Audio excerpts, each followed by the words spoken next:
देह तीन का मैं दृष्टा हूँ, उसमें मैं आया, और पंचकोशातीत मैं हूँ, उसमें भी मैं आया। समझ रहे कि नहीं?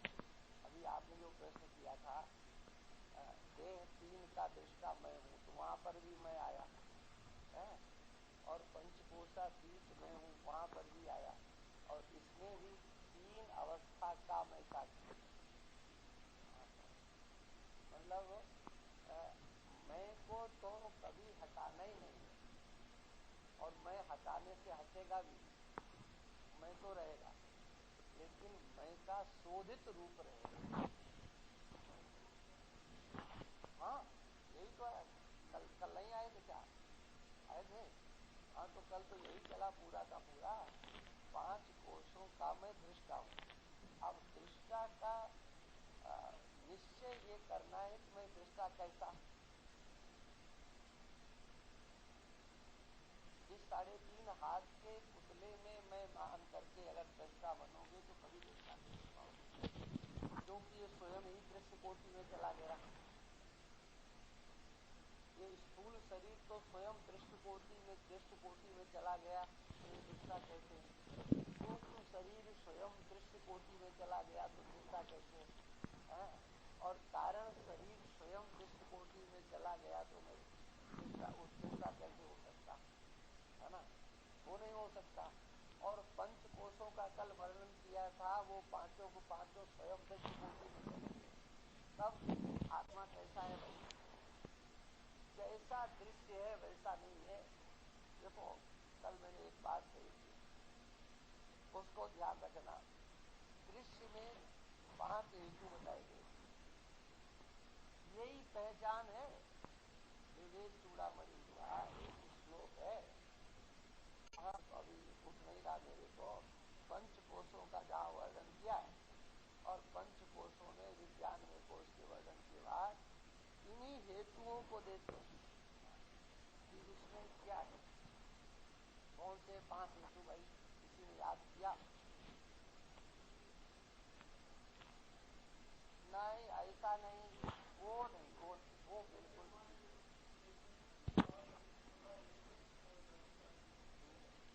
मैंने दृश्य की बात पूछी थी, मैंने दृश्य की बात पूछी है। दृश्य कैसा? वो तो तुमने पढ़ लिया, तुमने तो बता दिया हमको। ये तो नकल की बात हो गई ना, तुम्हारी बुद्धि की तो उपज नहीं गई ना, क्योंकि तुमने सोचा ही नहीं। यहाँ से जाने के बाद ये ज्ञान ऐसे नहीं आएगा। क्यों नहीं याद रहता? तुमको सब कुछ याद रहेगा। अभी ट्रस्ट के मंत्री बने हो, जो बताया जाएगा सब याद रहेगा। क्या समझे? याद क्यों नहीं रहेगा? जब तुम करोगे तो याद रहेगा। देखो, प्रैक्टिकल में वही पास होता है जो थ्योरी में पास होता है। ये तुम्हारे लोगों का सिद्धांत है कि नहीं? लिखित पढ़त में जो पास नहीं है, हाँ, वो प्रैक्टिकल में पास हो जाएगा, ऐसा नहीं होता कभी। ये तुम समझ लो कि हम ये पुस्तक पढ़ लें और यहीं ढक दें, या बंद करके ले जाएं घर में, चुपचाप रख दें, क्या इतना करने का? कुछ होने जाने वाला नहीं। हमारे चाहे इतने प्रवचन सुन लेना, जब तक आप स्वयं मेहनत नहीं करोगे, हाँ, क्या कहा गया इस पर स्वयं मेहनत नहीं करोगे, तुम्हारी बुद्धि में नहीं बैठेगा। तुम तो अपने को समझदार मानते हो ना सब लोग, कि अब क्या पढ़ना, चलो पढ़ा रहे हैं, पढ़ लेते हैं, क्यों, हम तो बहुत पढ़ चुके हैं। ये नहीं पढ़ चुके हो, इसमें तो हर बिंदु को आपको रटना पड़ेगा। अरे अभी ज्ञानेंद्रियां हम पूछ रहे हैं, ज्ञानेंद्रियां कौन कौन सी बताओ? कर्मेंद्रियां क्या? हाँ, बताओ बताओ, चलो। हाँ हाँ हाँ। अब जो सोच के बताओगे, नहीं बता सकते हो तुम, जो है, क्योंकि तुमने याद नहीं किया, घपला कहीं कहीं कर दोगे। अभी हम देवताओं की चर्चा करते हैं, किस ज्ञानेंद्रिय का क्या देवता है, क्या होगा? हाँ, क्या है ये विषय? कोई जिन्होंने लिखा है वो कोई भांग थोड़ी खाए थे, नशा नहीं किए थे। उनको नशा इस ब्रह्म विद्या का था। इसलिए उनके एक एक शब्द को आप इधर से उधर नहीं करने की हिम्मत कर सकते हो। जो कुछ लिखा है ठोस लिखा गया है ना। हमने कहा कि दृश्य क्या है, तो उस पर नहीं, और इन्होंने पहले उसको पढ़ करके बोल दिया जैसा। चलो अब उसकी चर्चा नहीं करते, लेकिन ये हम बता रहे हैं। अरे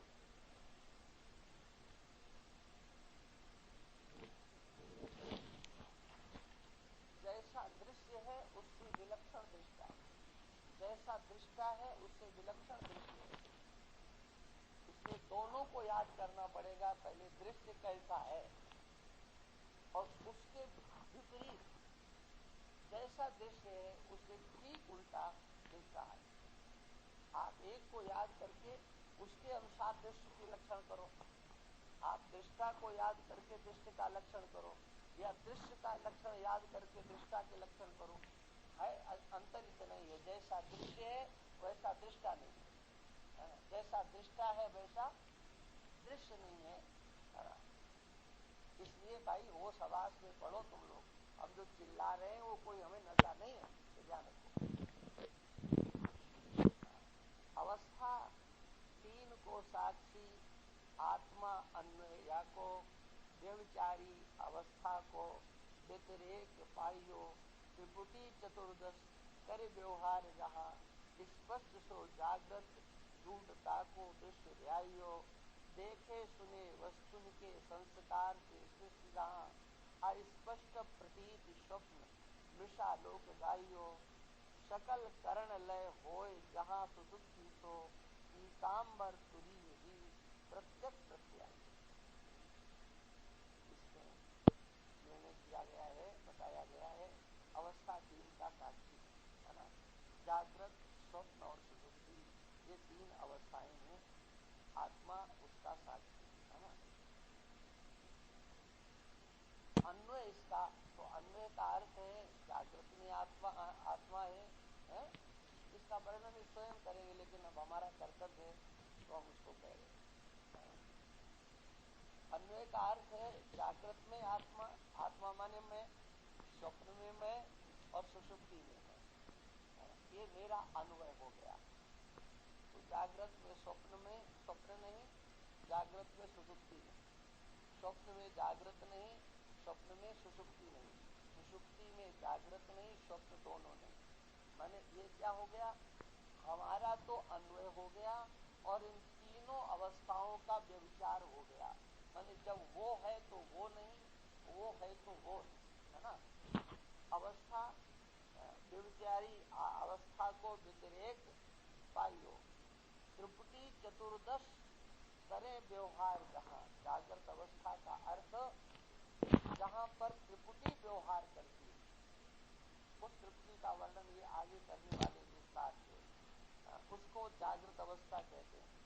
और स्पष्ट व्यवहार होता है जहाँ इंद्रियों के द्वारा, इंद्रियी रर्थोपलब्धिर जागरितम, ये भगवत्पाद शंकराचार्य भगवान का वचन है। हाँ, कहते जहाँ स्पष्ट रीति से इंद्रियों के द्वारा व्यवहार होता है, उसी का बृहद स्वरूप यहाँ कर दिया।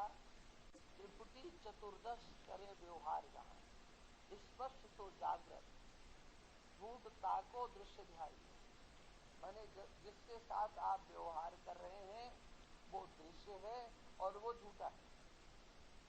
देखे सुने वस्तुन के संस्कार से सृष्टि जहाँ, देखे हुए सुने हुए वस्तुओं के जहाँ संस्कार से सृष्टि होती है, अस्पष्ट प्रतीति होती है, वो तृप्न मृषालोक जाइयो, वो झूठी अवस्था कहलाती। लोक माने अवस्था। सकल करण लय होए जहाँ सुसुप्ति, सुसुप्ति उसको कहते हैं जहाँ पर सभी करण लीन हो जाते हैं। कितने करण है भाई?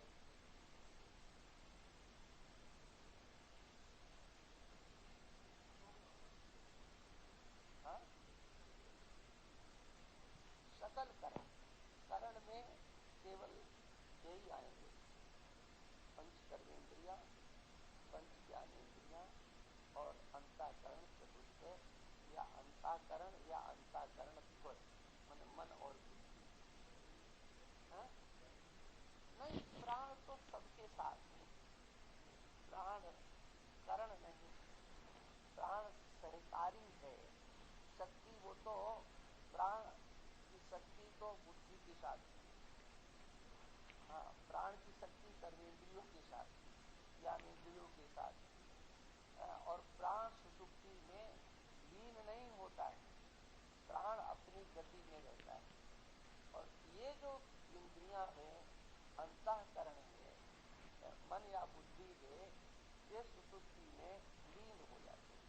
मन एक करण जहाँ लीन होते हैं, ये शरीर नहीं लीन होता है। शरीर तो जैसा कर रहता, शरीरों में जो करण है, करण दो भागों में विभक्त। करण माने जिसके द्वारा क्रिया की जाए, जिसके द्वारा क्रिया की जाए वह करण होता है।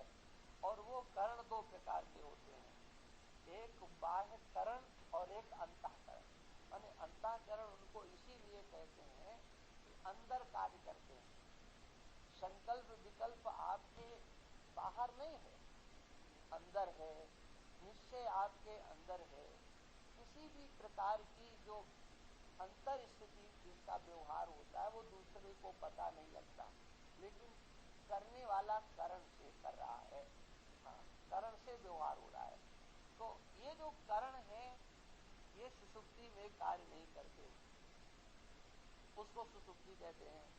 और पीताम्बर जी कहते हैं, हम कहते हैं तुरीय ही प्रत्यक्ष प्रत्यय। ये आत्मा जो है ना वो तुरीय तत्व, ये चौथा है ना। इसकी आगे वर्णन इसको करेंगे। जागृत स्वप्न सुषुप्ति तीनों अवस्थाओं का आत्मा साक्षी है। इस आत्मा का तीनों अवस्थाओं में अनुस्यूत बना है। निर्विचार धर्म वाले इन अवस्थाओं का परस्पर आपस में और अधिष्ठान के साथ भेद पाया गया है। जिस अवस्था में 14 तुक्की व्यवहार के 14 तुक्की द्वारा व्यवहार होता है, स्पष्ट प्रतीत वाली वह अवस्था जागृत अवस्था है। उसको मिथ्या और दृष्ट निश्चय किया गया है। निद्रा की जिस अवस्था में इस जन्म में अथवा पूर्व जन्म में देखे सुने वस्तुओं के संस्कार से सृष्टि रची जाती है, अस्पष्ट प्रतीति वाली अवस्था स्वप्न अवस्था है। और उसकी तो लोगों के द्वारा भी झूठ ही कहा गया है। निद्रा की जिस अवस्था में सारे इंद्रियादि साधन लय हो जाते हैं वह अवस्था सुषुप्ति अवस्था है। पीताम्बर जी कहते हैं इन तीन अवस्थाओं के साथ के साक्षी को अंतरात्मा निश्चय किया जाता है। ये इसका अनुवाद कर दिया है इस पद का। और बता दूं, मूल जो गुटका है ना उसमें इसका अर्थ नहीं किया गया है, सीधे प्रश्नोत्तर है।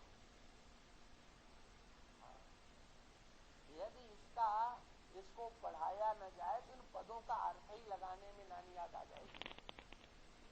हाँ, अर्थ नहीं लगा सकते। आपने अगर किसी से पढ़ा नहीं है तो मैं चुनौती देता हूँ, इसके किसी भी पद का अर्थ कोई भी नहीं लगा सकता।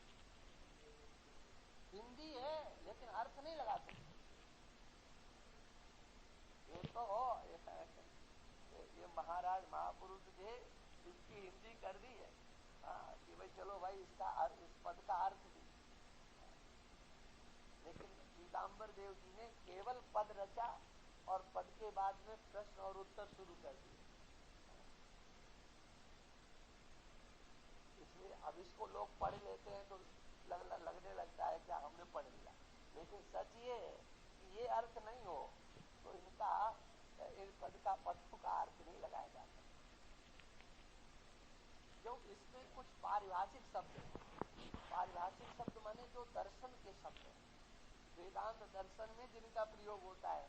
तो जिसने दर्शन को पढ़ा होगा, दर्शन के शब्द जिसकी बुद्धि में बैठे होंगे उसका अर्थ करेगा। अब देखो तीन अवस्थाएं, जागृत स्वप्न और सुषुप्ति। जागृत अवस्था का मैं साक्षी हूँ। जागृत अवस्था क्या है?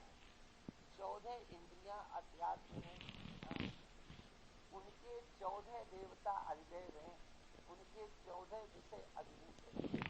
इन 42 तत्वों के जिस अवस्था में व्यवहार होता है वो जागृत अवस्था है।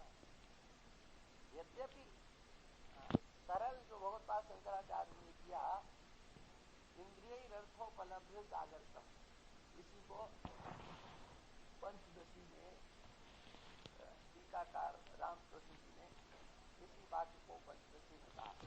यहाँ टीकाकार ने लिख दिया है इंद्रिय रर्थोपलब्धि जागृतम। लेकिन यहाँ पर तो उन्होंने इस अवस्था का और वर्गीकरण किया। जागृत अवस्था कितनी बड़ी है, ये 14 माने पंच कर्मेंद्रियां, पंच ज्ञानेन्द्रियां और अंतःकरण चतुष्टय। वहां पर जब सूक्ष्म शरीर का वर्णन किया था तो उस समय अंतःकरण के 2 ही भाग किए थे, मन और बुद्धि। लेकिन यहाँ पर जागृत अवस्था के वर्णन में ये अंतःकरण चतुष्टय का प्रयोग कर रहे हैं, इसलिए ये 14 हो जाते हैं। पंच कर्मेंद्रियां, पंच ज्ञानेन्द्रियां और अंतःकरण चतुष्टय 14। अब 14 तो ये हो गए और 14 ही इनके विषय हो गए और 14 ही इनके देवता हो गए। ये जो त्रिपुटी है, त्रिपुटी ही व्यवहार करती है। माने त्रिपुटी का मतलब ऐसे समझ लीजिए, नेत्र है, नेत्र इंद्रिय, और नेत्र के साथ हमारा मन है। लेकिन कोई विषय नहीं है तो बताओ नेत्र क्या देखेगा, है ना? विषय नहीं, इन बच्चों को लोग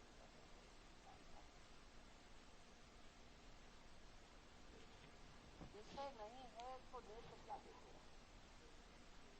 कोई भी विषय मतलब कुछ भी नहीं है, खुला आकाश है तो आपसे पूछा जाए क्या देखा है तो आप कहेंगे कुछ नहीं देखा, ठीक है? यदि कोई वस्तु है, आपके नेत्र भी ठीक है और अंधकार है तो बताओ क्या देखोगे? वस्तु भी है, प्रकाश भी है और नेत्र काम नहीं कर रहा है तो क्या देखोगे? तो अब देखने में ये त्रिपुटी हो गई। 3 में से एक का ही अभाव होगा तो आप कह नहीं सकते मैं दृष्टा। नेत्र ठीक नहीं तो आप नहीं कह सकते मैं दृष्टा, विषय नहीं तो आप नहीं कह सकते दृष्टा, और प्रकाश जिसका अनुग्राहक देवता, जो दोनों को, हमारे नेत्र का जो अनुग्राहक देवता है जिसको अजैब कहा जाता है, ये देखो ये दर्शन कितना सुंदर दर्शन है। हम अपने शरीर की महत्ता को ही अगर समझ लें कि हमारा शरीर कितना पवित्र है, यहाँ प्रत्येक हमारे कर्मेंद्रिय और ज्ञानेन्द्रियों के अनुग्राहक देवता हैं। हमारे व्यवहार में वो देवता काम कर रहे हैं, देवताओं की कृपा से मेरा व्यवहार कर रहा है, तो ये झूठा मिथ्या अभिमान चल जाए कि नहीं, मैं कर रहा हूँ, ये मिथ्याभिमान में आग लगेगी कि नहीं लगेगी? यदि ये समझ में आ जाए कि अनुग्राहक देवताओं के बिना, पांचों कर्मेंद्रियों के देवता, पांचों ज्ञानेन्द्रियों के देवता और अंतःकरण चतुष्टय के देवता के बिना ये व्यवहार सिद्ध नहीं हो रहा, वो अनुग्राहक देवता के बिना व्यवहार सिद्ध नहीं हो सकता। इसलिए आप जो कहते हो कि हमने व्यवहार किया, ये कहाँ की समझदारी है ना? इसलिए इस विषय को बहुत गंभीरता से समझना चाहिए। इन 42 तत्वों में जिस अवस्था में व्यवहार होता है वही जागृत अवस्था है। 14 इंद्रियां कौन सी है? तो देखो अब कह रहे कि भाई फिर से देख लेना 14 इंद्रियों के 14 देवता कौन से हैं। देखो प्रश्न 112 का उत्तर, ठीक है। 14 इंद्रियों के 14 विषय कौन से हैं, ये आगे आ रहा है। देखो इस पे एक त्रिपुटी दी गई है, इसको आपको ध्यान में पूरा का पूरा रखना पड़ेगा। अध्यात्म, अधिदैव और अद्भुत, ये 3 पुट मिला करके क्या कहलाते हैं, इसी को त्रिपुटी पुट है। अध्यात्म आदि 3 पुट मिलकर के त्रिपुटी कहलाते हैं। 14 त्रिपुटी कितनी से जाननी, इसको आगे बताएंगे 13 प्रश्न पर। त्रिपुटी चक्र में वर्णित रीति से 14 त्रिपुटी जानना। इन त्रिपुटियों का स्वभाव है, तीनों पदार्थों की एक त्रिपुटी होती है। इन 3 पदार्थों में से जो मैं बता चुका हूँ यही बात है, यदि कोई एक पदार्थ नहीं हो तो उस त्रिपुटी का व्यवहार नहीं चलता। जैसे इंद्री और देवता हो और उसका विषय नहीं हो तो व्यवहार नहीं चलता, विषय और इंद्री हो और उनके देवता नहीं हो तब भी व्यवहार नहीं चलता। इसलिए इस तरह से सर्व त्रिपुटियों को समझ लेना। यहाँ पर ये आपके 113 प्रश्न पर ये दिया गया है, ये चार्ट है और ये समझने लायक है। आपकी बुद्धि में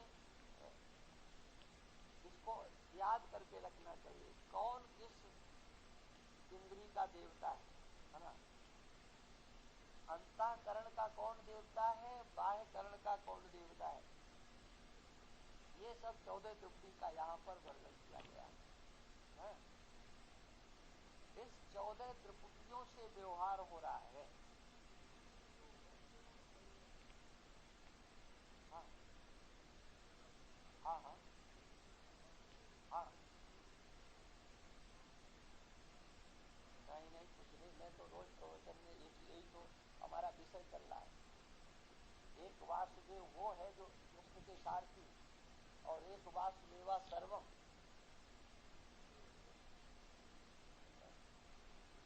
जो सब में रमण करने वाला है, जो रमण नहीं करता है, जो सबका नियामक है, हाँ वो वासुदेव। हाँ। यहाँ वासुदेव माने विष्णु से है, विष्णु माने जो व्यापक तत्व है उससे, जो सब में प्रविष्ट हो रहा है। ईश्वरा सर्वभूता नाम हृदय अतिष्ठति। हाँ, ये हृदय क्या है, हमारा अंतःकरण, इसी अंतःकरण में ईश्वर का निवास है, वही वासुदेव यहाँ पर है। हाँ। मेरा क्या स्वभाव है, हाँ, तो कहते त्रिपुटी पूर्ण हो उसको भी जानता हूँ, पूर्ण न हो उसको भी जानता हूँ, त्रिपुटी से व्यवहार चले उसको भी जानता हूँ, और व्यवहार नहीं चले उसको भी जानता हूँ। त्रिपुटी का ज्ञाता हूँ। हाँ, इस त्रिपुटी को जानने वाला मैं हूँ। पहले ये बात आ चुकी है, अब इसको दूसरे ढंग से कहा है। आपको पहले कर्मेंद्रियों का दृष्टा बताया, ज्ञानेंद्रियों का दृष्टा बताया, स्थूल सूक्ष्म शरीर का दृष्टा बताया। तो सूक्ष्म शरीर के अंदर अंतःकरण भी आ गया और आपका कर्मेंद्रियां ज्ञानेंद्रियां भी आ गई। स्थूल शरीर के अंदर पूरा सब कुछ आ गया। ये जो हमारा शरीर है ये भी एक विषय है कि नहीं, है ना, ये विषय भी है, और इसमें शब्द स्पर्श रूप रस ये सभी उपलब्ध हो जाते हैं। हाँ, तो ये त्रिपुटी का माने स्वरूप क्या है, त्रिपुटी कार्य कर रही है उसको जानना, नहीं कर रही है उसको जानना, ज्ञाता। यहाँ दृष्टा को ज्ञाता के रूप में आप रखें। दृष्टा जो दृष्टा है वो ज्ञाता है, जो ज्ञाता है सो दृष्टा। माने कोई देख रहा है, कहता मैं देख रहा हूँ, तो देख रहा है तो वो ज्ञाता नहीं है क्या। यहाँ पर 14 त्रिपुटियों का वो दृष्टा है, माने वो ज्ञाता है। हाँ। इस क्रिया से क्या सिद्ध हुआ? तो कहते हैं तृप्ति से जिस अवस्था में व्यवहार चलता है वह जागृत अवस्था ही सिद्ध हुआ। जागृत अवस्था में जीव का स्थान, वाणी, भोग, शक्ति, गुण और जागृत के अभिमानी से उस जीव का क्या स्वरूप होता है, नाम क्या है, ये यहाँ बताया जाता है। जागृत अवस्था में जीव का स्थान लेकर माने प्रायः करके व्यवहार सिद्धि होता है। और वैखरी माने स्पष्ट वाली, व्यक्त होने वाली वाणी जो बोलने में आती है, दूसरे जिसको सुन सके। और भोग क्या है? का स्थूल भोग है, व्यवहारिक है, सुख दुख आदि का प्रत्यक्ष है। वैसे भोग नाम जो है ना वो ज्ञान का है, भोग नाम ज्ञान का है, ध्यान रखना चाहिए। यहाँ पर भोग माने स्थूल व्यवहारिक सुख दुख आदि का प्रत्यक्ष, हाँ यही तो भोग है और क्या है। इसके सिवा भोग नाम की कोई चीज नहीं है। सुख दुख का प्रत्यक्ष होना, तो देखो सुख और दुख कैसे देखे जाएंगे भाई?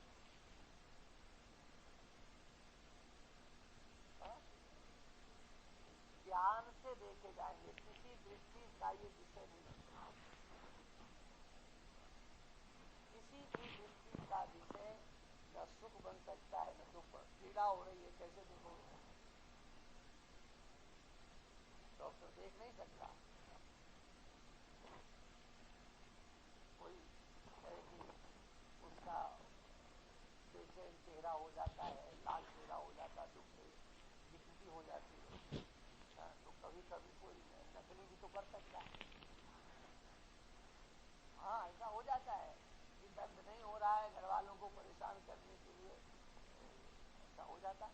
अरे हमने देखा हमारे यहाँ एक बच्चा बालक जो है आश्रम में, वो पेट में दर्द हो रहा, पेट में दर्द हो रहा है। अब उसको लेकर के रामकृष्ण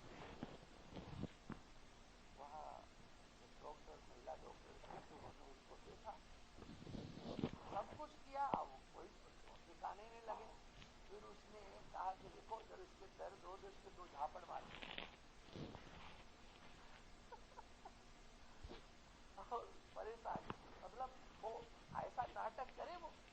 हाँ, उस डॉक्टर ने कहा कि देखो हमारी जांच में बिल्कुल कुछ भी नहीं आ रहा, एक्सरे भी करा दिया, अल्ट्रासाउंड भी करा दिया, कुछ भी नहीं आ रहा। तो उनको लगा कि ये जो है सबको चक्कर चला रहा है। हाँ, जो वो प्रत्यक्ष नहीं हो सकता, वो तो उसका जिसको होता है उसका ज्ञान उसको होता है, तो कोई श्रमिक भी दूसरे को कर सकता है। हाँ? है? अरे सच्ची घटना है भाई। तो हमारे दिमाग में ये, इसलिए कोई सुख और दुख का प्रत्यक्ष नहीं कर सकता है। सुख और दुख का ज्ञान से ही प्रत्यक्ष होता है, किसी इंद्रिय से, किसी यंत्र से नहीं देखा जा सकता है कि ये सुखी है कि दुखी है। कोई सुखी होते हुए भी दुखी होने का नाटक कर सकता है, और कोई दुखी भी हो तो इतना गंभीर हो सकता है कि उसके दुख को कोई दूसरा समझ ही नहीं सकता। वो अपने दुख को छिपाने में समर्थ हो, ऐसी उसके अंदर भयता, ऐसा उसके अंदर विवेक विज्ञान हो सकता है, लेकिन उस दुख का ज्ञान उसको जरूर होगा। हाँ, ज्ञाता रहेगा, ये बात यहाँ पर कहते हैं, उसका प्रत्यक्ष। और शक्ति क्रिया है, गुण यहाँ पर 2 गुण है। जागृत के अभिमानी को विश्व कहते हैं, जो जागृत अवस्था का अभिमान करने वाला होता है। हाँ, जागृत अवस्था का अभिमान करने वाला माने जागृत अवस्था के समग्र व्यवहार का अभिमान करने वाला। जागृत अवस्था क्या है? हाँ यही 14 त्रिपुटियों से माने 42 तथ्य मिलकर के व्यवहार करते हैं। उन 42 के साथ व्यवहार करने वाला जो अभिमान करता है उसकी संज्ञा विश्व हो जाती है, माने उसको हम विश्व कहेंगे। हाँ, तो और क्या? अरे क्रिया एक शक्ति है, जैसे सुख और दुख का प्रत्यक्ष नहीं होता है, ऐसी शक्ति का भी प्रत्यक्ष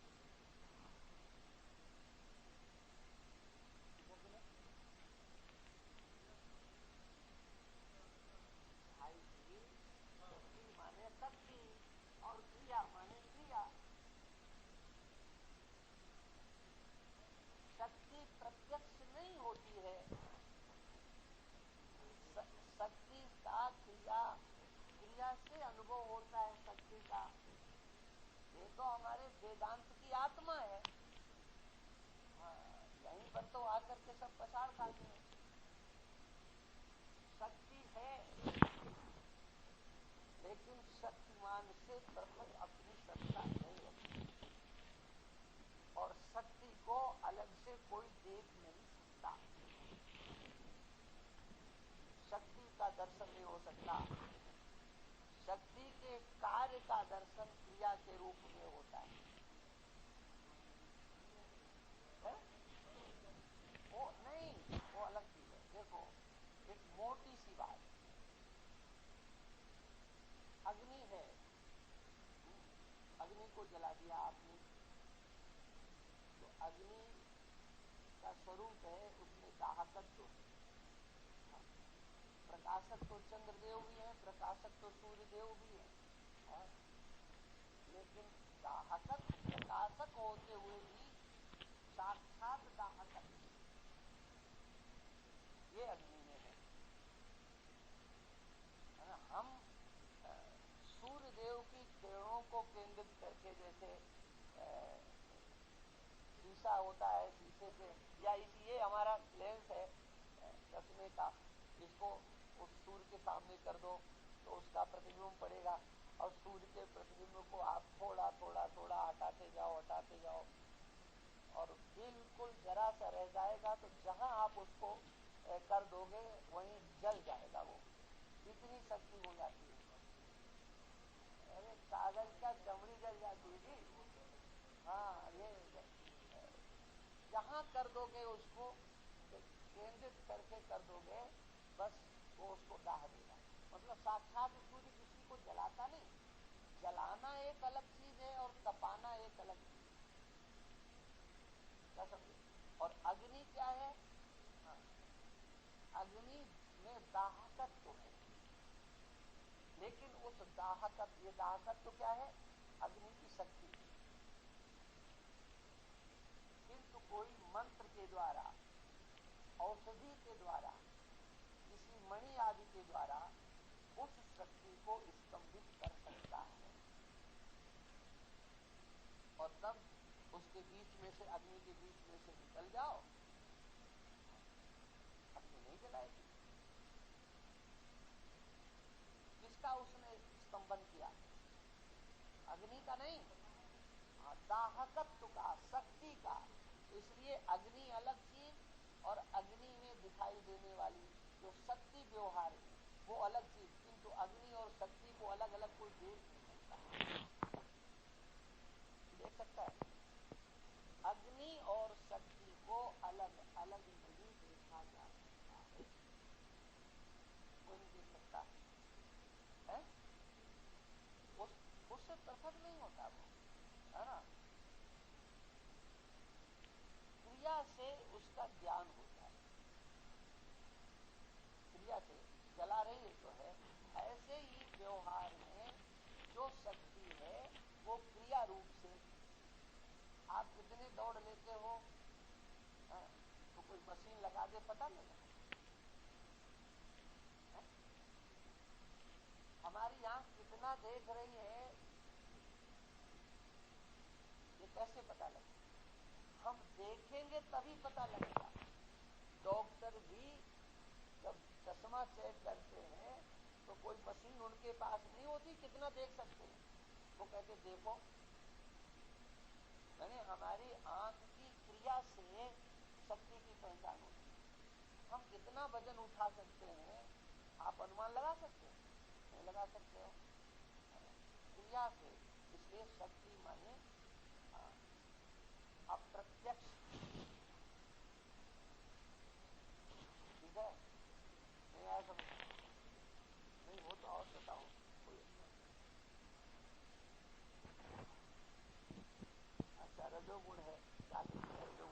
बताइए। अच्छा, जागृत के अभिमान, ये भी हो गया। अब देखो यहाँ पर एक हिंदी में पंचीकरण लिटरेरी वो बहुत बार शंकराचार्य का लिखा है, उसी को किसी ने हिंदी में किया है, तो उसको इन्होंने कितने अच्छे उसमें बना दिया।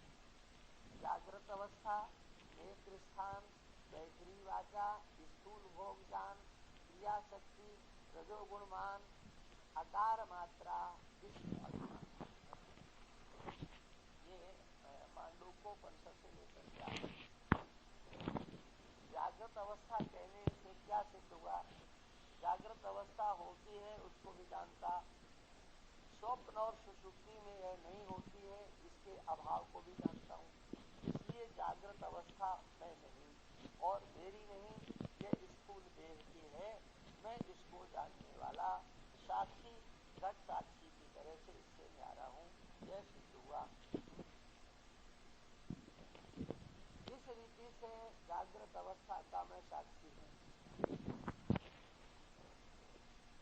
देखो ये बात यहाँ पर अब मूल पुस्तक के लिए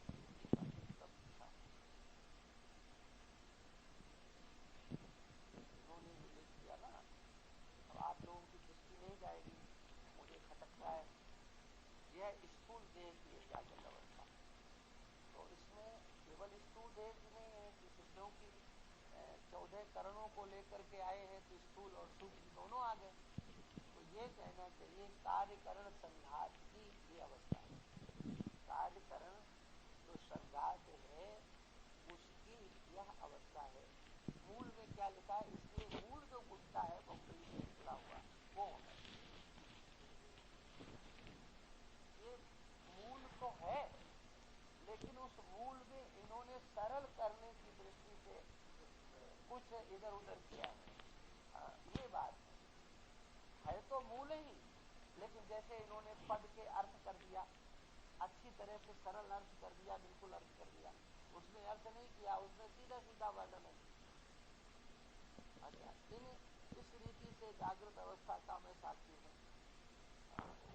मैंने जागृत अवस्था में होने वाले समग्र व्यवहार का मैं साक्षी हूँ। अब इसमें एक बात और जोड़ लो, थोड़ा चिंतन। जागृत अवस्था में होने वाले समग्र व्यवहार का मैं साक्षी हूँ या कर्ता? ज्ञाता, दृष्टा और साक्षी, देखिए दृष्टा, ज्ञाता और साक्षी है। ये निश्चित हो गया कि आप करण और करणों के व्यापार के साक्षी हो, उनको जानने वाले हो। तो ज्ञाता जो होता है वो ज्ञाता रहता है, वो कर्ता नहीं होता है। दृष्टा दृष्टा होता है, कर्ता नहीं होता है। इसलिए इस जागृत अवस्था के निरूपण से क्या बताया, आत्मा अकर्ता है। ये विषय और आगे आने वाला है, हम थोड़ा एक विशेष इसलिए कह देते हैं कि आपकी समझ में ये बात बैठती चले। जागृत अवस्था का मैं साक्षी हूँ, माने जागृत अवस्था में होने वाले समग्र व्यवहार से मेरा कोई संबंध नहीं है।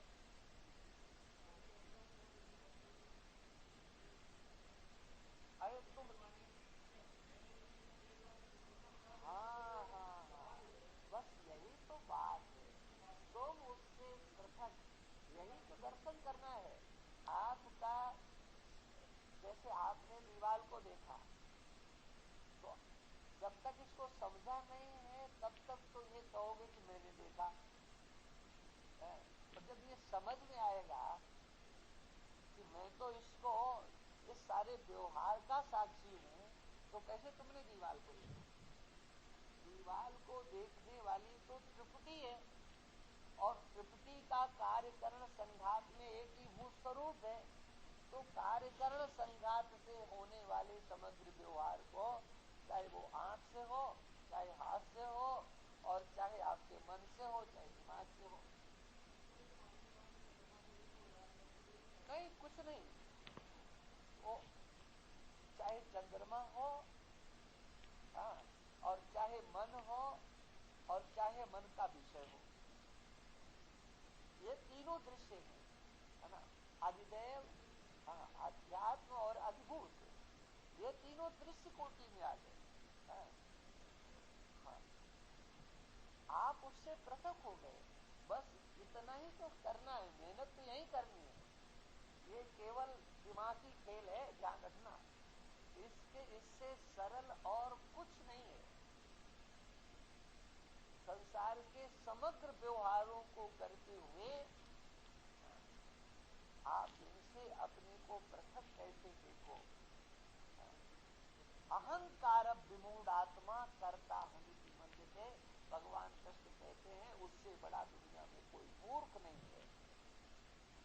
इससे जो अपने को कर्ता मानता है, तो इस मूर्खता की चपेट से कैसे बचा जाए? क्या बचने का उपाय क्या है? यही बचने का उपाय है, मूर्खता की चपेट। माने मूर्खता क्या? मैं करता हूं, अरे व्यवहार हो रहा है इसके द्वारा और मैं इसका साक्षी हूं। इस त्रिपुटी के द्वारा जो होने वाला व्यवहार है, मैं इसे देख रहा हूं। इसीलिए पहले से आप उसकी तैयारी करके आइए। ये जो प्रकरण है ना, ये प्रकरण तब आनंद देगा जब पहले से आप तैयारी करके आएंगे। देह तीन का दृष्टा है।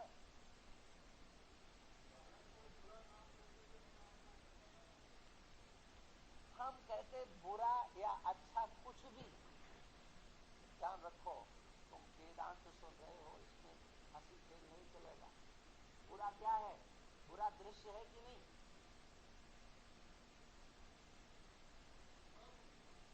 हा? हा?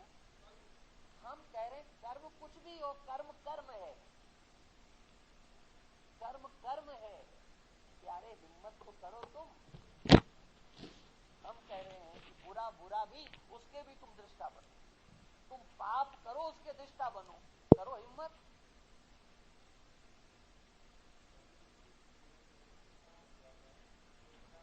अरे छोड़ो, हम कहते खूब, नहीं नहीं नहीं, ये सब बात छोड़, जहां से ये बोल रहे हैं मैं वहां से बोलता हूं। आप दृष्टा बनो तो सही, करो पाप और बनो दृष्टा, करो तो सही कम से कम। अरे होंगे क्यों नहीं, ये फालतू की बात करो। फालतू की क्यों बोल रहे हो तुम लोग? मैं इनके प्रश्न का उत्तर दे रहा हूं। जैसे उन्होंने प्रश्न किया, उसमें अच्छा बुरा क्या लाया? आंख ने अच्छा देखा कि बुरा, वो तो दृश्य है। मन ने जो भी सोचा वो आपका दृश्य है। आपने किसी भले का सोचा, आपने किसी बुरे, आपके मन ने बुरे का सोचा। किसी से प्रेम की बात आई आपके मन में, किसी से द्वेष की बात आई। दृश्य तो दोनों है प्यारे, ये ध्यान रखो। ये वेदांत दर्शन है। हाँ, ज्ञानाग्नि सर्व कर्माणि भस्मसात् कुरुते तथा। ये ज्ञानाग्नि है, इस ज्ञानाग्नि को अपने हृदय में लाओ तो सही। मैं दृष्टा हूं, व्यवहार में उतरो। व्यवहार तुम्हें स्पर्श नहीं करेगा, व्यवहार छुएगा नहीं। आप जागृत अवस्था के 14 करोड़ों के दृष्टा हो और सारा व्यवहार जगने से लेकर के सोने तक 14 करोड़ों से होगा, अच्छे से अच्छा होगा और बुरे से बुरा होगा, और दोनों के दोनों दृश्य होंगे, आप उसके दृष्टा होंगे। अरे हम वो सब भी ये यहीं पर तो आकर के लड़खड़ाते हैं लोग। क्या लड़खड़ाना है? हाँ, हम पाप करेंगे तब भी। अरे तुम इस अर्थ को ही नहीं समझ रहे हो। एक एक बारीकी से कैसे समझाया जा रहा है। आप करणों के दृष्टा हो, करणों में अंतःकरण के दृष्टा हो, बाह्यकरण के दृष्टा हो, विषय के दृष्टा हो, तो दृष्टा करता नहीं होता, ज्ञाता ज्ञाता रहता है, साक्षी साक्षी रहता है। साक्षी इन्वॉल्व हो गया तो साक्षी नहीं रहता भाई। वो बात छोड़ दो, वो बात छोड़ दो, हम कहते कुछ भी हो उसकी दृष्टि में देखो, साक्षी जो साक्षी होता है, दृष्टा जो दृष्टा होता है, उसके लिए पाप भी दृश्य होता है और पुण्य भी दृश्य होता है, धर्म भी दृश्य होता है, अधर्म भी दृश्य होता है, जो लोक दृष्टि में बुरा है वो भी दृश्य होता है, जो लोक दृष्टि में अच्छा है वो भी दृश्य होता है। साक्षी तो साक्षी, साक्षी को कहीं किसी सीमा में नहीं बांध सकते कि वो इसका साक्षी तो होगा, इसका नहीं होगा। ज्ञान जो होता है ना, वो स्वतंत्र सत्ता रखता है, वो किसी से बनता नहीं है, उसके ऊपर किसी का शासन नहीं कर सकता। ज्ञान तो ज्ञान है। हाँ, आपकी जो आंख है ना, ये ज्ञानेंद्रिय है। आप कहो कि हम ऐसा देखेंगे और ऐसा नहीं देखेंगे, क्या शासन कर लोगे? बोले हम पट्टी बांध लेंगे, तो पट्टी बांध लोगे, न वो दिखेगा न वो दिखेगा। ये नहीं कर सकते हो कि हम ऐसा देखेंगे, वो ज्ञानेंद्रिय है, उसके ऊपर तुम्हारा नियंत्रण नहीं मिलेगा।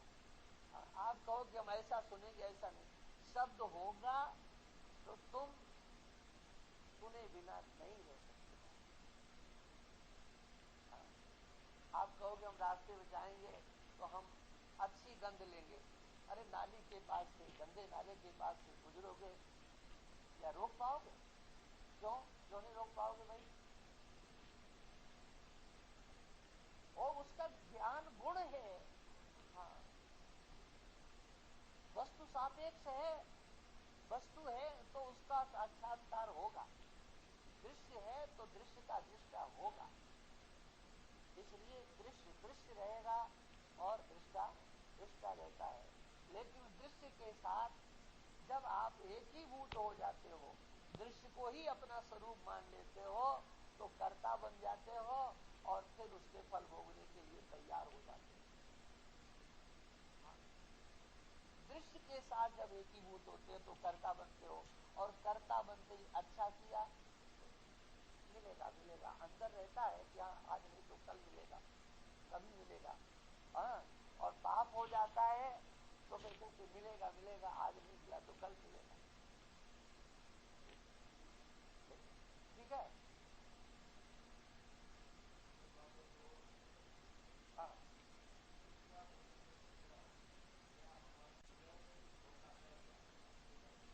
फालतू की बात करते हो, ये तो उल्टा प्रश्न हो गया ना। यहाँ तो कर्ता बने का निषेध ही किया जा रहा है, तुम दृष्टा भी रहना चाहते हो, कर्ता भी रहना चाहते हो, ये क्या? पूरन जी, ये खेल हाँ समझने का है। आप आपके प्रश्न में बेईमानी छिपी हुई है। माने हम दृष्टा भी बने रहे और कर्ता भी बने रहे। हाँ, ये साक्षी को बेईमान मत बनाओ, दृष्टा को बेईमान मत बनाओ।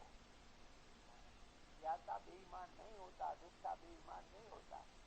लोग यही सोचते हैं ना कि ये वेदांत पढ़ लेंगे तो फिर अरे दृष्टा दृष्टा होकर के, हाँ, साक्षी होकर के और आप लिप्त होते हो तो बेईमान साक्षी।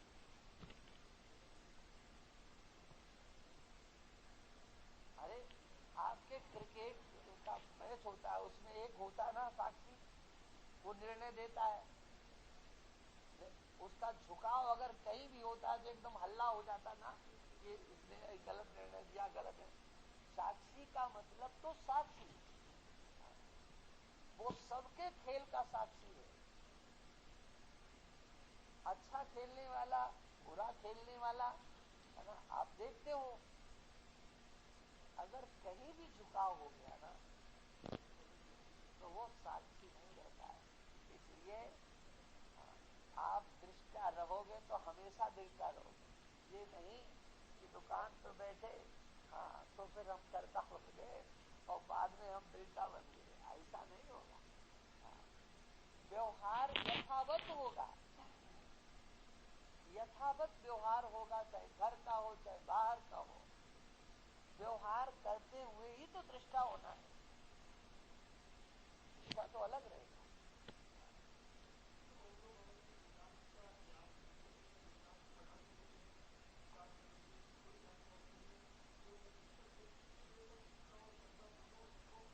अरे तो ये मूर्खों के लिए तो है, मूर्खों को समझाने के लिए तो।